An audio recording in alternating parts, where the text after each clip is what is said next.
I'm going to tell a little Garth Brooks story, if that's okay. And there's like 10 of us. Ask each person their name. Nice to meet you. What's your name? Wow. Nice to meet you. Sits down. Joseph does a few shots and then gets up and starts saying goodbye to everybody by name. Whoa. And he's wearing a hat, a cowboy hat. And he comes up to me and he lifts his hat and he goes, Miss Jenny, and puts it back on and walks away. And I mean, I'm like, Yep. I'm dead. That is the end. Hey, I'm Nick. And I'm John. And we are the co-founders of AVVAY, and we're building the first nationwide location scouting company. We've been fortunate enough to work with some incredible producers every single day, both on our AVVAY team and as clients. And they are truly amazing, unsung heroes working behind the scenes to make miracles happen every day on shoots. And this podcast is all about highlighting them and just uncovering their stories and telling their adventures. So we're excited for you to join us, and let's get started. Our guest today is veteran producer Jenny Eckblad. Jenny has produced shoots for stars like Garth Brooks, Dolly Parton, Andy Grammer, Luke Bryan, Thomas Rhett, and the list goes on and on. We are pumped for you to hear more about what makes Jenny Jenny. And if you want to learn more about her and her work, you can visit her website at jennyreps.com. But let's get started. Hear more from Jenny. I think something that's really funny I was thinking about this morning was that, I was a really intense people pleaser. Producing is people pleasing. It's just making sure that everyone is doing all right. And it's not so much, it's not about you at all.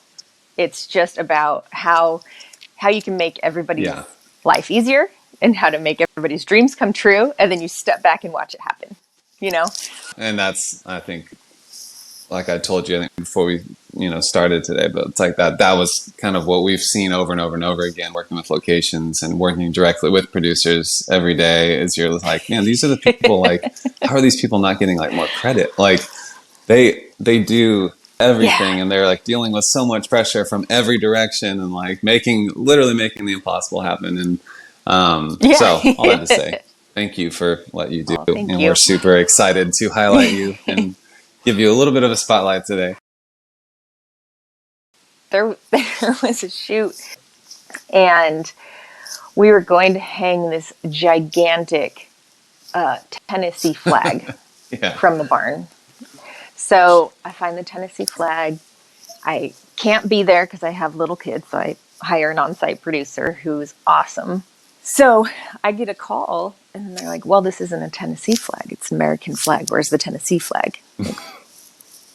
I'm sorry, what? Because that was the entire, that was like, this is for the album cover, the whole thing.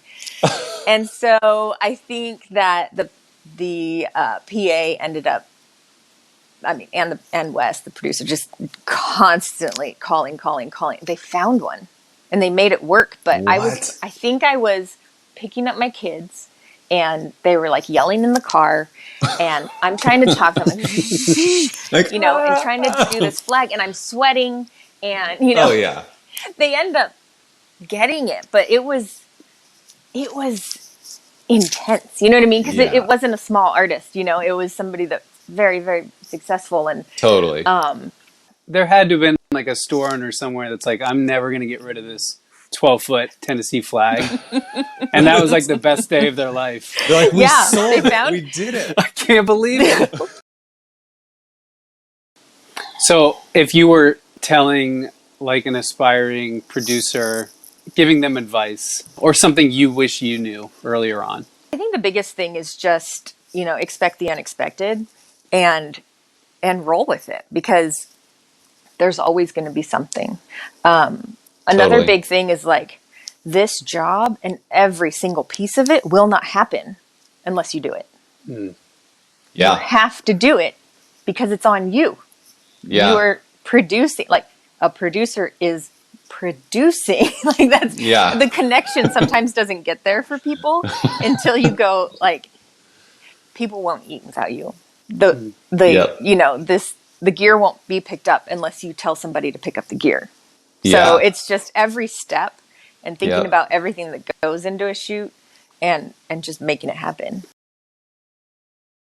How do you deal with unrealistic expectations? Like And how often does that happen when you have like the creative side wants something insane? Maybe the label also does. Like, do you make it happen? Do you adjust expectations? How far do you go? Yeah, that's a great question. I think when I first started, it was just making it happen no matter what. Now that I'm more seasoned and kind of understand the industry better, it's more of a let's look at the numbers game. It's like you've got big dreams, but with big dreams comes big money. Yeah. So here's what we'll do, and this is how much it's going to cost. So if you want that, yeah, we are more than happy to provide it. If you don't, and you don't want to spend that money, here's a tapered down version. Like it'll still be beautiful, but it won't be exactly what you had, your hopes and dreams. Yep. And then, just make it happen because everything's so different, and budgets right now are crazy smaller because of the shutdown. Nobody was making money, So people have big dreams and not enough to pull it off. So that is actually really fun to kind of, how can we make it happen, but in your budget? I feel like that's too, that's such a like quality producer move to anytime you're delivering any kind of negative or potentially negative information, having that alternative, that there's always that other plan that kind of gets the job done more efficiently probably, or, in a way that everyone wins. So that's cool. I would imagine at this point, there's so much out there that you can look at and be like, I helped make that happen. I mean, do you see that stuff all the time at this point? All the time. Yeah. I'll be listening to I use Amazon Music for my music, and I'll see album covers and be like, oh, I'm so proud of that. There it is. Or driving on 40 and seeing, or 65, which I don't know the freeways around here. And seeing the Spotify billboard. Yeah. And going, oh, yes. Remember that photo? I just kind of have that little moment of That's so cool. Yeah, that's the actual fruit of the labor, coming to life in big ways. That's amazing.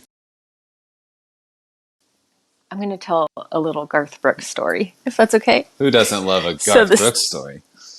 Yeah. So we're doing a shoot backstage at the CMAs. I don't even remember what year this is. And, my job was to kind of go up to people and say, hey, can you can you come in? And then a Garth Brooks manager was there, and I asked, and it was like, maybe. So we're all over there going, okay, is it going to happen? Is it going to happen?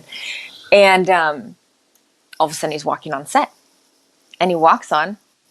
I say, hi, Garth, nice to meet you. And he goes, what's your name? And I said, Jenny. He goes, nice to meet you, Jenny. He continues to go through the whole set and ask there was 10 of us, ask each person their name. Nice to meet you. What's your name? Nice to meet you. Sits down. Joseph does a few shots, and then gets up and starts saying goodbye to everybody by name. Whoa. And he's wearing a hat, a cowboy hat, and he comes up to me and he lifts his hat and he goes, Miss Jenny, and puts it back on and walks away. And I'm like, yep, I'm dead. That is the end. That is the end of all this. I'm done. That's all. Oh my That's all I need in life. But Classy. I'll never forget that. He's so classy and he's so great. Yep. So Man. that was a moment.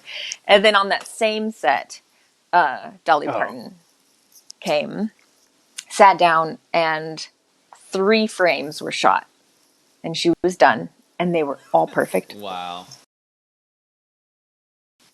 Production for me, honestly, was just me finding my own way. Nobody taught me. Nobody showed me how to do it. I just did it.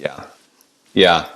Which I feel like probably has made you a great producer for that reason. You do it well, and you're kind, and thank you. I think that, like you're talking about Garth, I think we have that type of interaction with producers like you, where you're like, oh, you do really well because you're actually human and you respect people. You know what I mean? There is just a different caliber of person, whatever the industry. I feel where there's a connection of you are great at your job, and you're great at your job while also being great to the humans that are around you. Behind every email and behind every phone call is a human being just doing their best.